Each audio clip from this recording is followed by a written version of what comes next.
Une marche pour le développement, marcher sur 12 km pour démontrer son engagement à participer au développement de son village par l'agriculture, il fallait y penser et oser dans un environnement socio-politique où les marches à des fins politiques sont plutôt légion.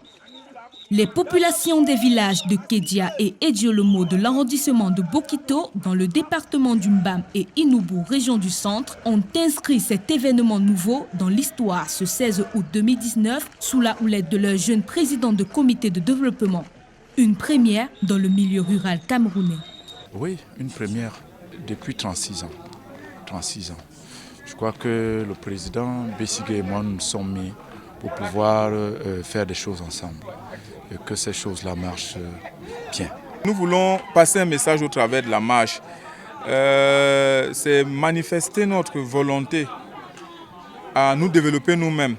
Et nous voulons nous adresser à ceux qui traînent encore le pas, soit par des forces endogènes ou exogènes, ceux qui prônent le chaos du village. Nous voulons leur faire un appel, peut-être un dernier appel, les inviter tous ensemble à militer pour le développement.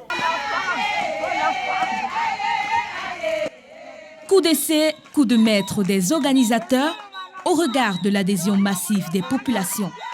Leur présence dès l'aube au point de départ à Bokito Centre et l'effet boule de neige observé chemin faisant jusqu'au point de chute à Ediolomo en passant par Yoro et Kédia en disent long. Et que dire des acclamations, des motions de soutien exprimées fièrement le long du trajet par les habitants, les enfants, jeunes et vieux, hommes et femmes. Un véritable catalyseur d'énergie pour ces marcheurs d'un autre genre, avec au premier rang monsieur le sous-préfet de Bokito.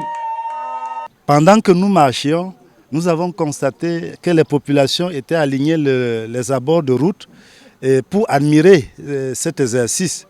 Donc, je suis là pour booster, pour promouvoir et pour encourager les initiatives, que ce soit du côté de Kédia, que ce soit du côté de Ediolomo.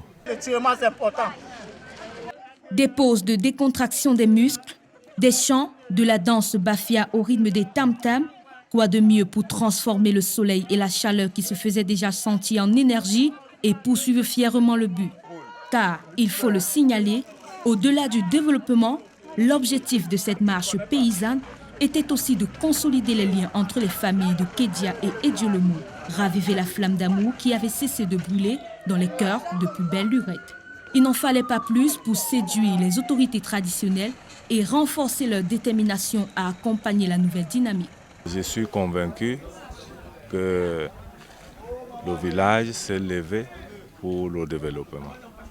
Et le chef est un maillon du développement aujourd'hui. Il n'y a pas de développement si le chef n'est pas debout. Et c'est pour cela que cette population aujourd'hui me prouve qu'elle est avec le président du comité de développement et elle accompagne son chef. C'est une satisfaction pour moi parce que ça fait très longtemps qu'on n'a jamais vu ce genre d'événement. Pour une fois qu'on la vit, ça me réjouit beaucoup. Ça fait en sorte que ça renforce déjà des liens de fraternité qu'on a eu jadis avec mon frère cadet Ediolomo. Vraiment, je suis vraiment satisfait. Une nouvelle dynamique qui pourra aussi compter sur le savoir-faire de l'ingénieur agronome Bena Djonga, par ailleurs directeur de publication du mensuel de l'entrepreneur rural La Voix du Paysan. C'est à dessein qu'il a été sollicité par le comité d'organisation pour discuter avec les populations après la marche des projets de développement qui sortiront leur village de la précarité. Le Cameroun, c'est un pays trop pauvre en milieu rural. 40% des pauvres au Cameroun, il y a 60% qui sont en milieu rural. Et ceux qui sont en ville, ils attendent à ce que ce soit les pauvres qui sont en milieu rural qui produisent pour les nourrir en ville. Ça ne peut pas marcher. Je suis très flatté par ce que j'ai vu et je suis en même temps flatté aussi par ce projet d'avenir tel que ça a été énoncé lors de la conclusion de la causerie. Je suis prêt personnellement et je suis prêt aussi en tant que structure à participer à la mise en place d'un tel projet parce qu'il est novateur. Il faut le dire, La commune de Bokito regorge d'énormes potentialités agricoles naturelles et de la ressource humaine. C'est donc un vent nouveau qui souffle dans la commune de Bokito. Une nouvelle vision de développement des communes, un cas d'école pour les populations rurales du Cameroun et d'ailleurs. Ne reste plus qu'à souhaiter bon vent à cette nouvelle génération.